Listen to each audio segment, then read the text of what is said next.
it took a second to film this one. I didn't get the green light go.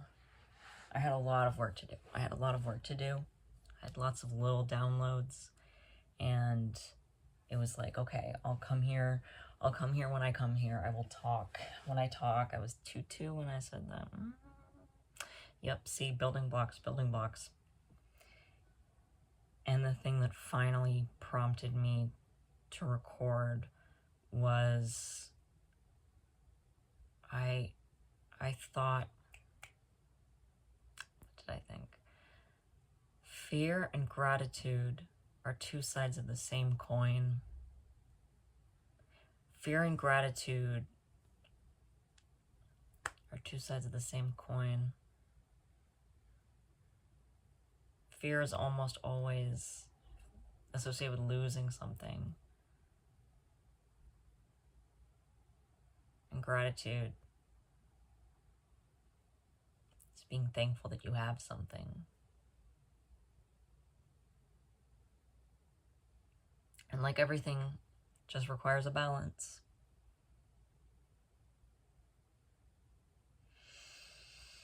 I think... What do I think?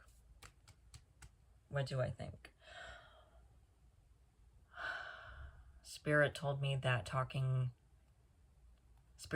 I should talk about my tower moment. My tower moment is more than like my tower year. Tower 2 years. I think it was my Saturn return. Well, I don't know. Anyways. Everything really fell apart last year. I fell apart towards the end of the year. And it was horrible. I was mentally in a place where I wanted to live so badly, and my body couldn't match that. My body was burnt of energy. I could barely take care of myself. I was running on fumes and losing jobs left and right. I went from working 3 jobs.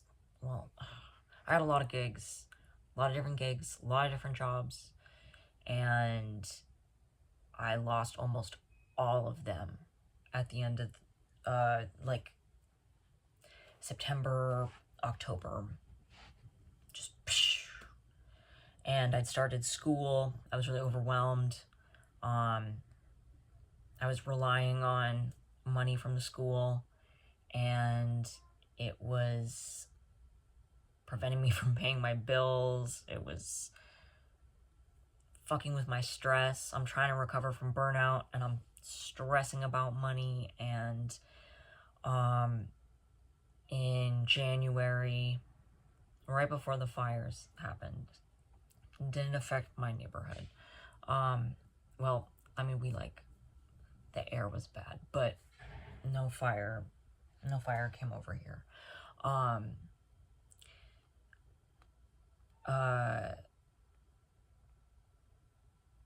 The people I live with came to the consensus that I needed to leave the house.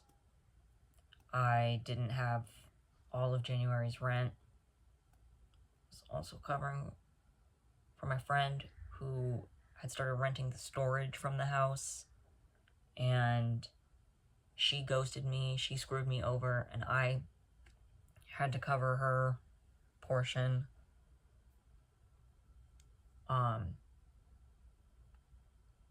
And so I didn't have almost any of January rent, and I had paid rent late several months. So the house decided that I needed to go. And I could understand. I mean, it sucked, but like, I got it. It was the easiest choice. They could have chose the difficult path and tried to support me and tried to help me. You know, maybe they could have tried to help crowdfund. Maybe they could have, you know, asked some of their friends and associates, hey, do you have any jobs? Hey, my roommate's looking for a job. That would have been harder. And they chose the easy route. And it really sucked. It really sucked. But at the same time, I understand why they couldn't help me when I was in such a bad time of dysfunction, because they were all in a state of dysfunction too. Everyone was in a state of dysfunction. House of dysfunction. There's 4 people, all of us were in different states of dysfunction. A lot of them were similar, and nobody was breaking out of that shit. And except for me, I was breaking out of that shit, and that it actively ruined my life. I couldn't recover from burnout, and it ruined my life. It made me homeless, made me broke as fuck. I could not find a job. I was doing everything that I could. I tried so many different things, so many different avenues for finding a job or getting gigs, doing some type of gig work. Nothing worked. And I would work for a couple of days, then burn out, and then struggle to get back on the horse and get back into figuring shit out and do a bunch of work, do a bunch of, you know, blah, blah, blah, blah. Get onto it, and then crash. And that was just over and over and over again. It wasn't sustainable. But nothing I had done that year was sustainable. That's the thing.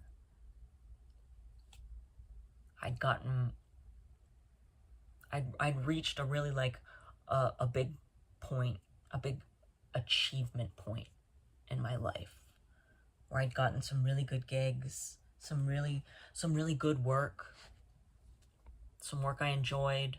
I felt like I was starting to envision my business, and I just wasn't ready. I wasn't building. I was ready for that level of the journey. I was ready to learn some shit the hard way. I learned the hard way that, you know, most income is not guaranteed. Like, I could sense that my sources of income were not stable, were not reliable, and yet I was still relying on them, you know?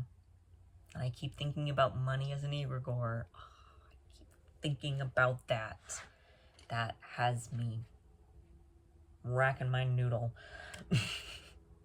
Money is an egregore. We're gonna keep talking and thinking about that. But I wasn't building on sustainability. I learned some really difficult lessons.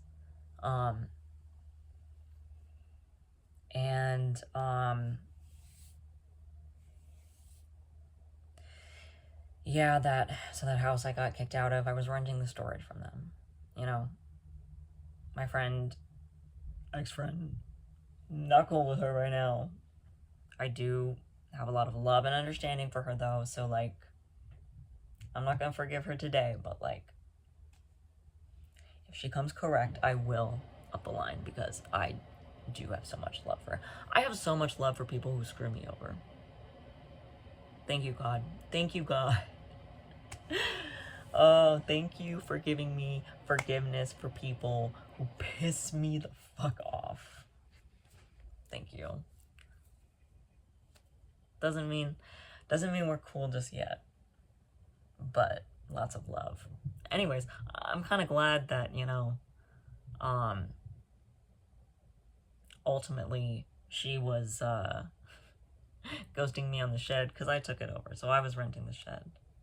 And I put all my stuff there. And that was a miracle. That was a blessing.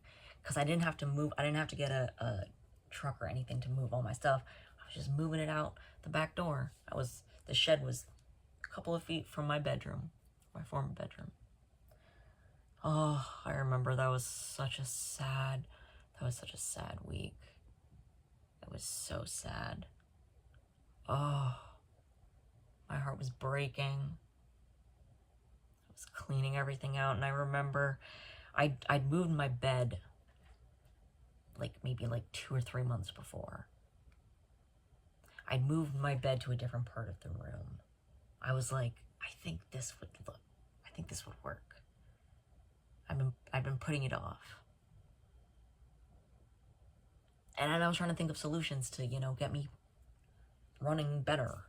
I'm always looking to solve my problems. When I identify a problem, first of all, I identify a ton of problems. And I'm like, oh my God, there's so many problems. And I try to tackle all of them, but that's not good. I'm learning to do it one at a time. Anyways, I try to find solutions for these problems. 11:22, as I said that. I try to find solutions for these problems, and so I'd move the bed. And as I was packing up my room, I was standing by my bed, and I was looking where my desk was, where I'd worked hours at that desk, in that room, So much stuff. I could have done more. I could have done more, but I know that now. Because I know how to now, or I'm starting to figure out how to now.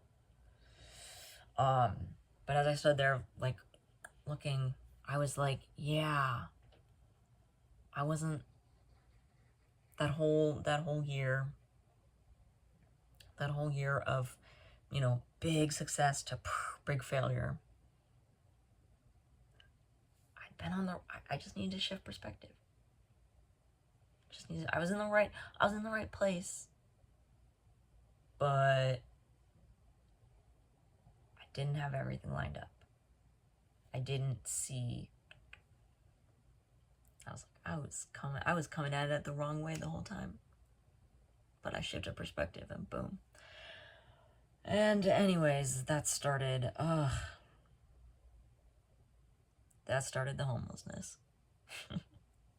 That started, oh my God. It was 3 months of brutal work. Work on myself. Because I was so depressed. I was so sad. That sadness was like my soul was in agony.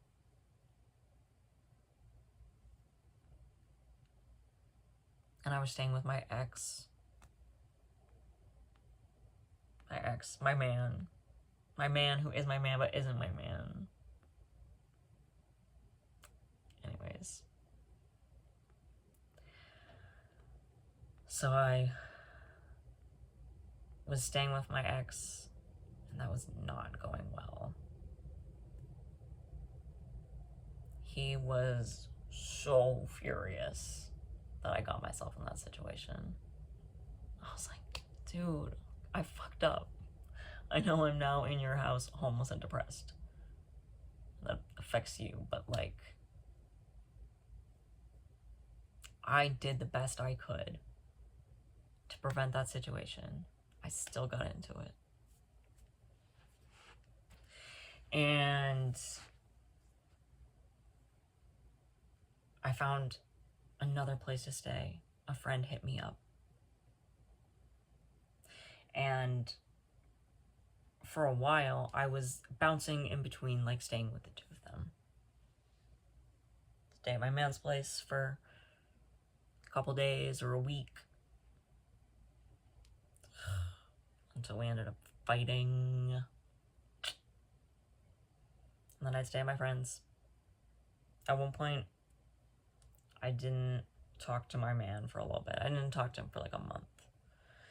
I needed that distance. I needed that separation. I know. And I didn't go about like saying that and kind of establishing that very well.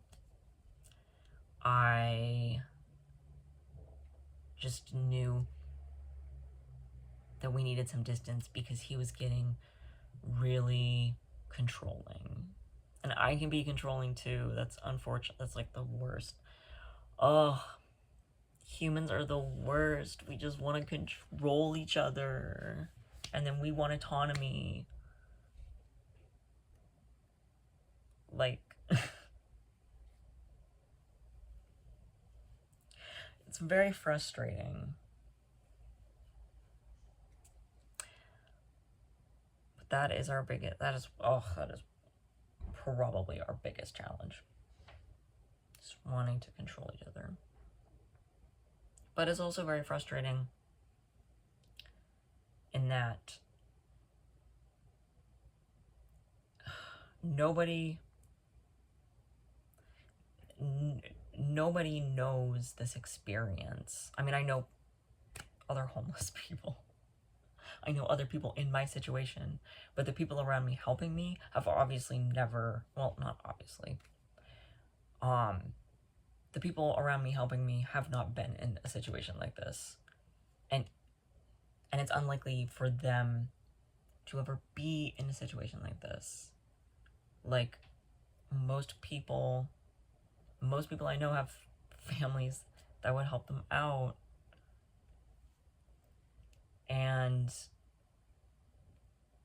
it's true that I don't have a lot of good close friends. My ex is my best friend. He really is. He really is. That's why he's my man, who's not my man but is my man. Because that man has been so loyal to me for years. And even when we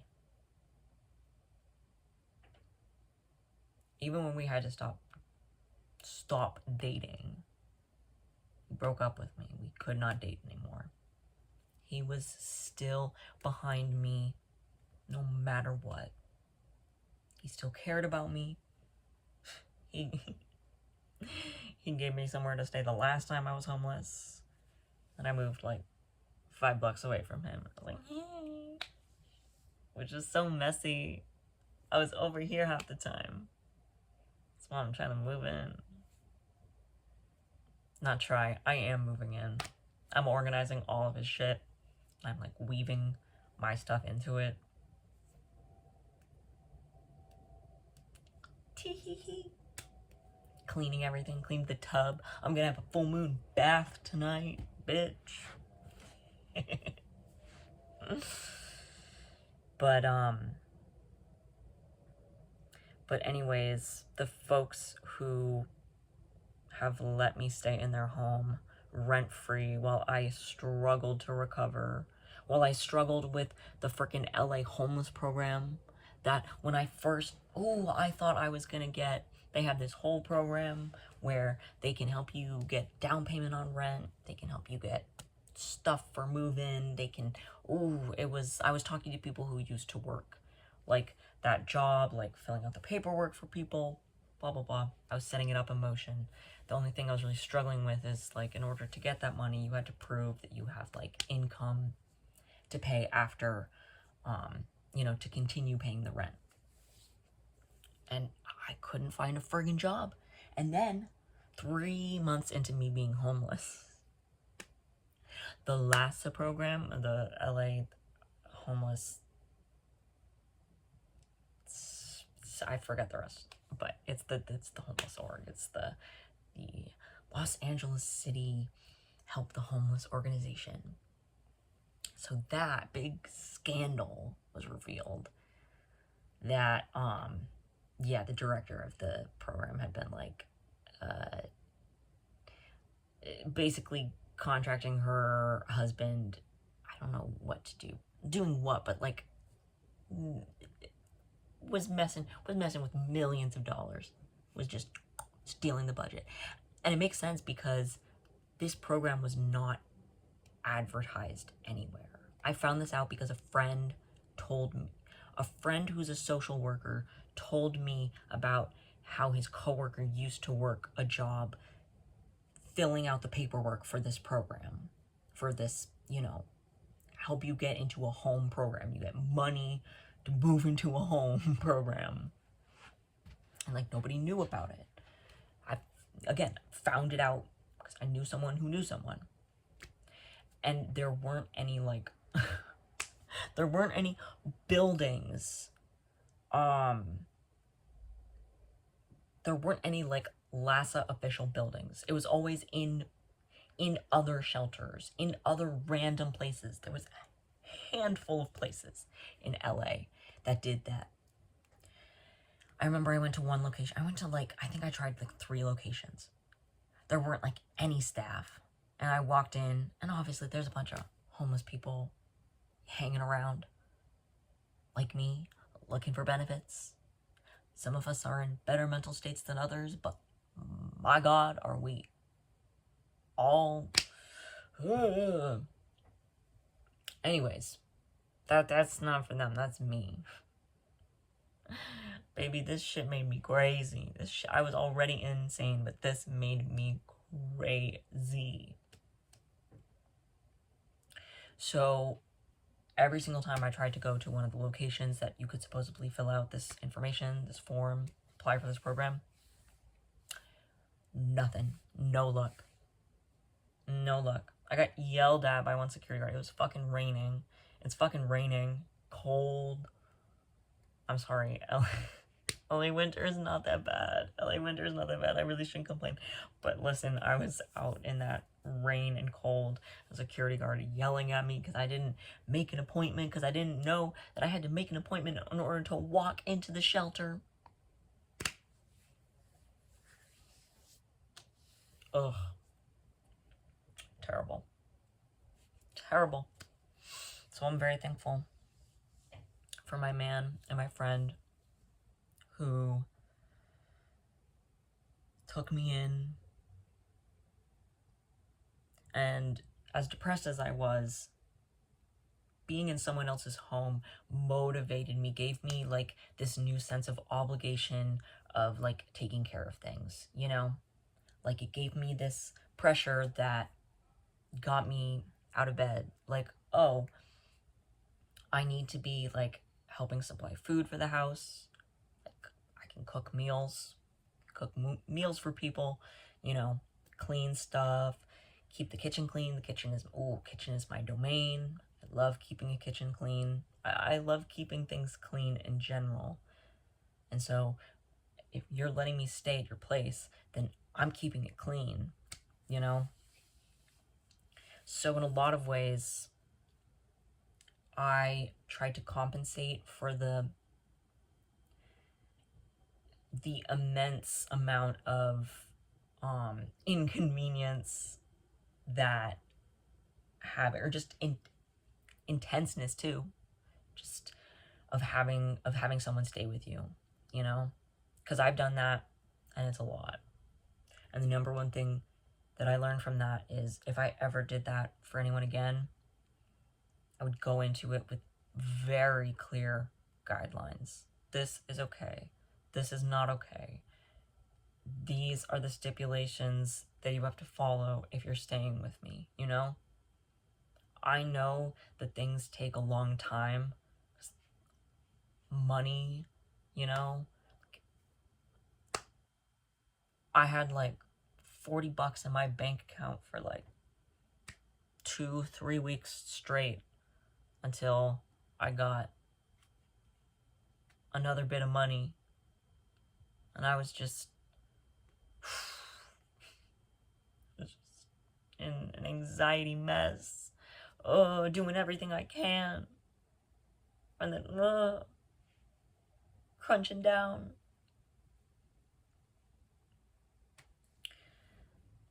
But no matter what, I just pushed through. I tried to stay as consistent as possible, because that's the thing that people don't understand about homelessness, is that you need to take care of yourself first. first you get to the state of functioning. Then, after you get to a state of functioning, then you can get a job, you can do some work. Because I do believe that work is good for human beings. I believe that all human beings can contribute something to society. That everyone should figure out how they want to contribute to society and then do so. I do think that work is an amazing thing. I'm a Capricorn. I love to work. I love to work. But I don't love unfulfilling work where I am being not allowed to flourish, or I'm being restricted way too much, or I'm being bullied, where my labor and my struggles aren't being recognized, or I'm not getting paid enough. No, that is the work that I do not do anymore. And it's crazy because I've still been applying to shit jobs, you know? I've still, like, I don't have any shame in that. Hell no. Hell no. I've applied to a whole bunch of, like, fast food, Ross, TJ Maxx, anything. Anything that I can fucking get. And nothing. Nothing. I'm so thankful I have my occasional cleaning gigs. I think what I'm trying to say here, I think what Spirit really wanted me to talk about your tower moment, is just so difficult it is to try to get out of this, and how much of a process it has been to get out of this. And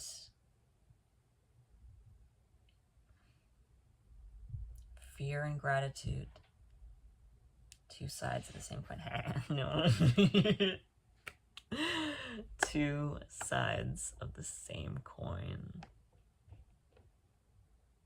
I know I'm so close to achieving something.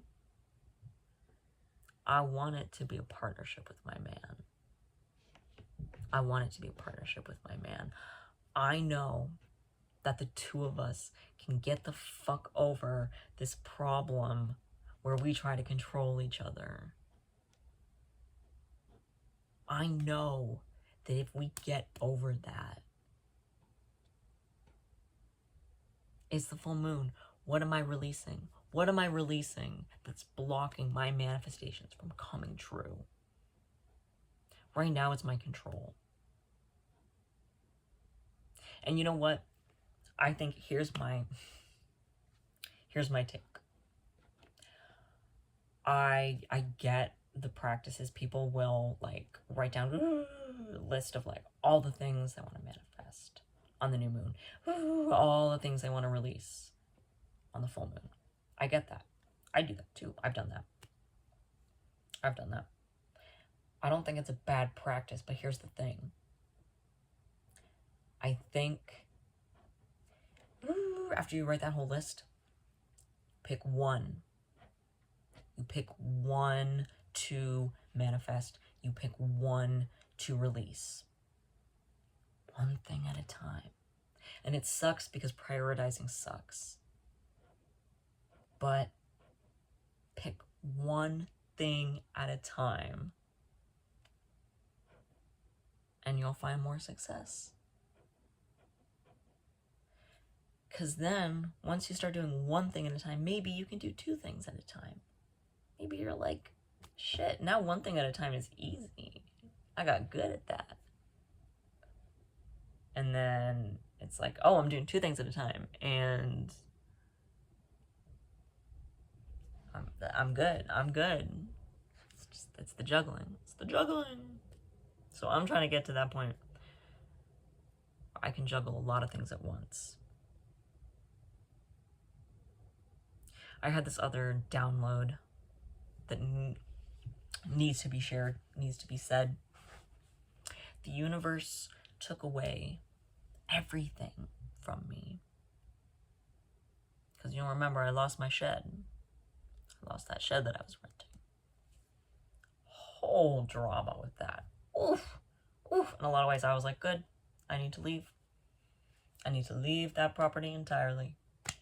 House of dysfunction. And it was bittersweet, and it was beautiful, saying goodbye. And I'm very grateful for all the lessons that I learned there. I did a lot of magic there. I did a lot. Learned a lot. But the universe took everything from me. Almost everything.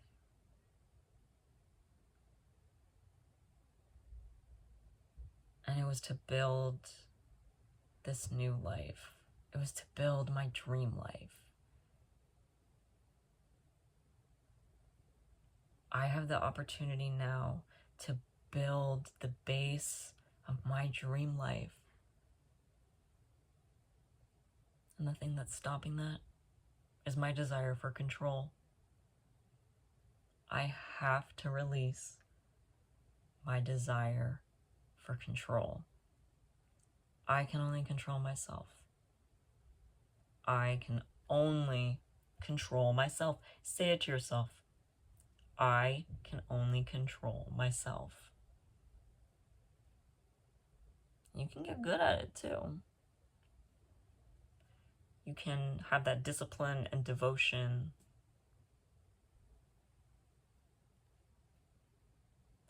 I want to be incredibly disciplined and devoted to my self-functioning. And I think that I need a partner to really do that. Partner would make it so much easier.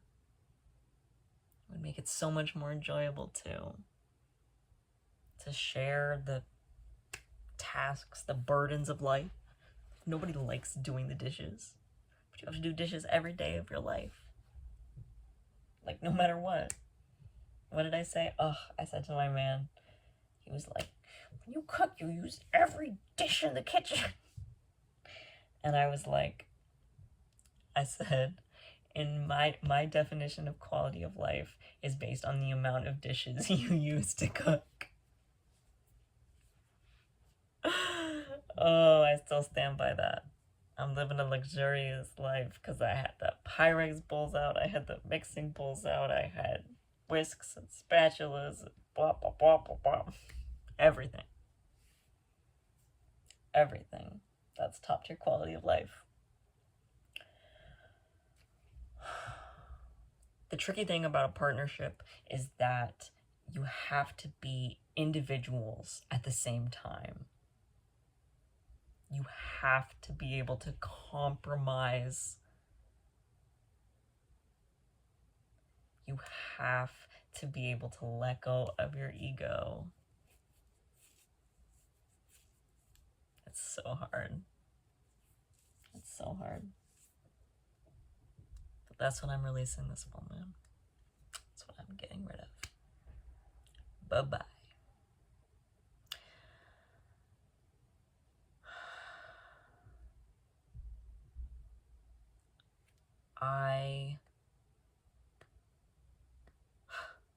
I'm trying to envision my dream life.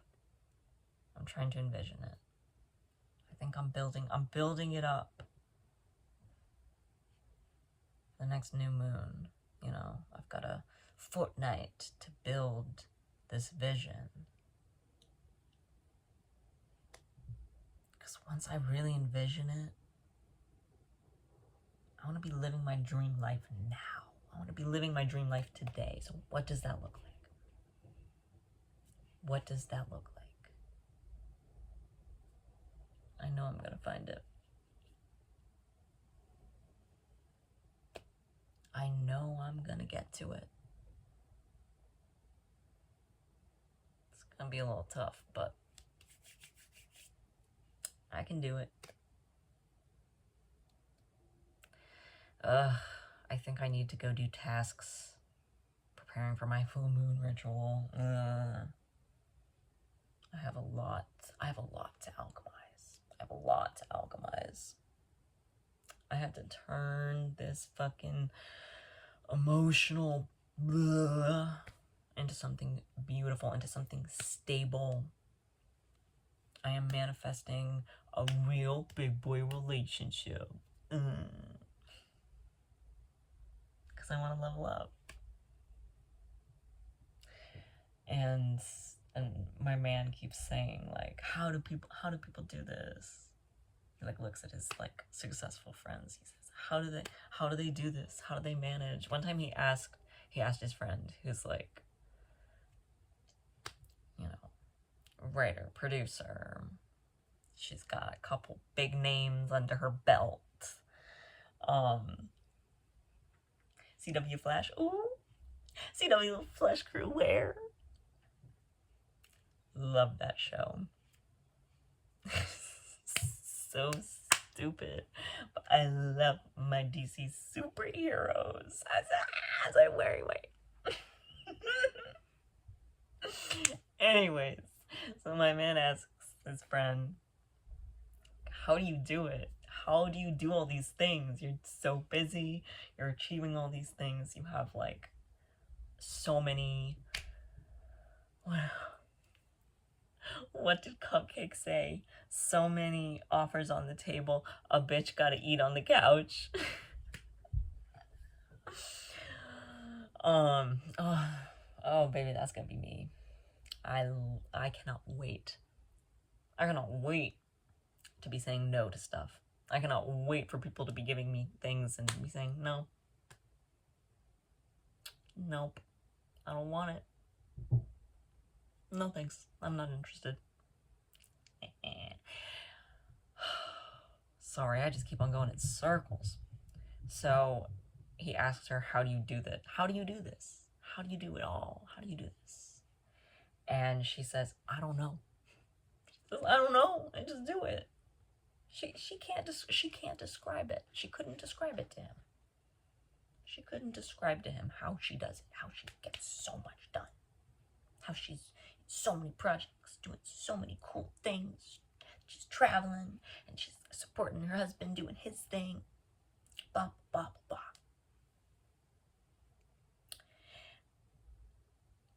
And I have the answer for him. I have the answer. I don't know how to do it. I don't know how to do it, but I have the answer. And it's like, you keep a clean house. You want cleanliness and organization, because that will make you so productive. Now, these people like can pay for house cleaners, but guess who's a house cleaner? And if you share the load, if you split up all of the tasks of the house, then it goes by faster. Things become easier. Things become easier when you share the load and you do a little bit at a time.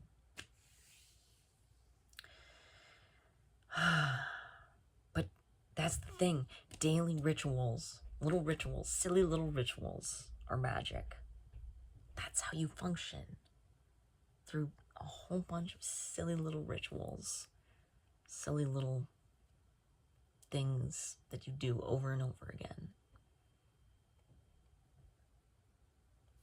That's how you function. And that's how you get from surviving to thriving. Because now all those silly little rituals mean something. They're meaningful. It brings you joy. So, number one is keeping things clean. Clean living. Oh, you see that desk? Oh, I'm going to be organizing it.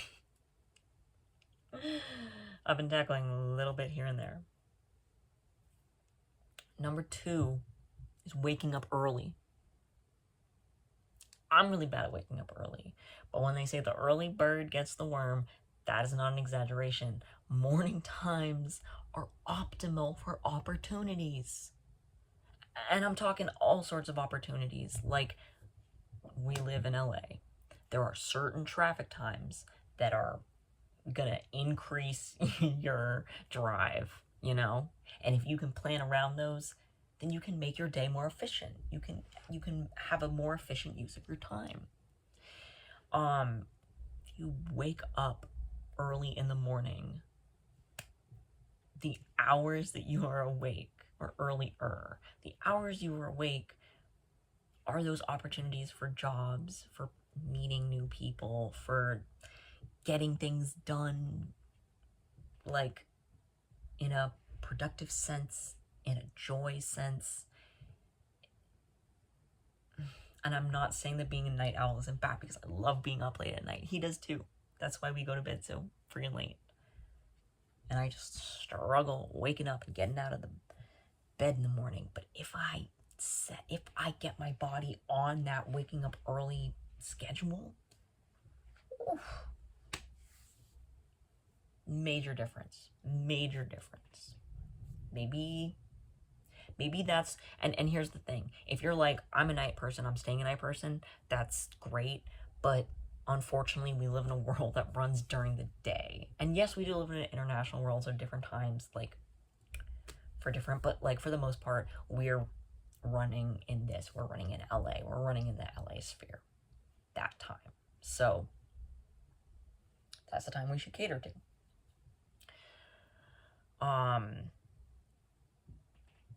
Yeah, time efficiency is so important to,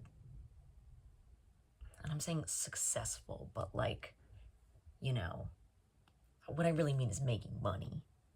Like, the successful part is building a life of that income, that consistent, steady income, where you're not stressing about it, and you're managing it well, and you're bringing it in, but you're also living a life of joy.